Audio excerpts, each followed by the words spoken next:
Mến chào quý vị và các bạn đang quay trở lại với kênh của chúng tôi. Rất vui được đồng hành cùng quý vị với nội dung Chastity inbox thẳng bệnh viện để chứng minh đưa Trâm Anh đi đẻ bé thứ ba. Bức ảnh ghi lại khoảnh khắc nam ca sĩ Chastity đưa vợ là Trâm Anh đi sinh con thứ ba nhanh chóng thu hút sự chú ý của cộng đồng mạng. Hình ảnh này ghi lại cảnh gia đình nhỏ trong phòng sinh với khoảnh khắc thân mật, vừa cảm xúc lại vừa đáng yêu, khiến nhiều người không khỏi chúc mừng cho hạnh phúc của gia đình. Tuy nhiên thì bên cạnh những lời chúc mừng, bức ảnh cũng kéo theo không ít những tranh cãi khi mà một bộ phận cư dân mạng đặt ra nghi vấn hình ảnh này là sản phẩm của trí tuệ nhân tạo AI hoặc là đã bị chỉnh sửa, cắt ghép quá mức, để lại những dấu vết khá rõ ràng trên bức ảnh.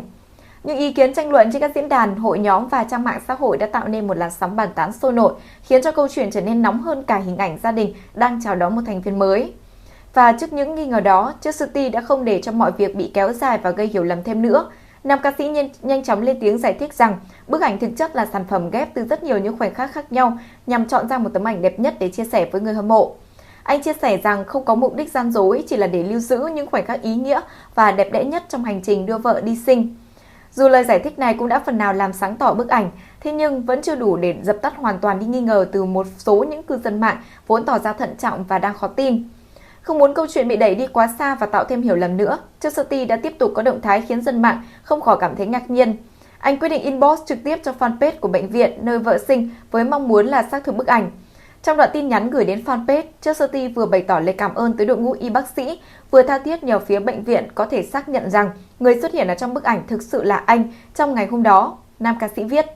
Nguyện vọng nho nhỏ đó là page xác thực giúp mình xem cái hình này có phải chụp hôm đó thật hay không ạ? Hay là dùng AI giả dối với ạ? Hôm đó em không đẹp như trong hình, thế nhưng mà chẳng may admin có thấy em thoang thoáng giống như là thanh niên hôm đó thì có thể cho em một niềm tin vào bản thân mình với ạ. Hoặc là mình có dịch vụ cho đẻ lại thì để em qua chụp lại cái hình này cho giống em hơn. Hành động này của Chastity đã ngay lập tức thu hút được sự chú ý của cộng đồng mạng, bởi không phải ai cũng sẵn sàng công khai nhờ cơ quan, tổ chức xác thực thông tin cá nhân một cách công khai và minh bạch.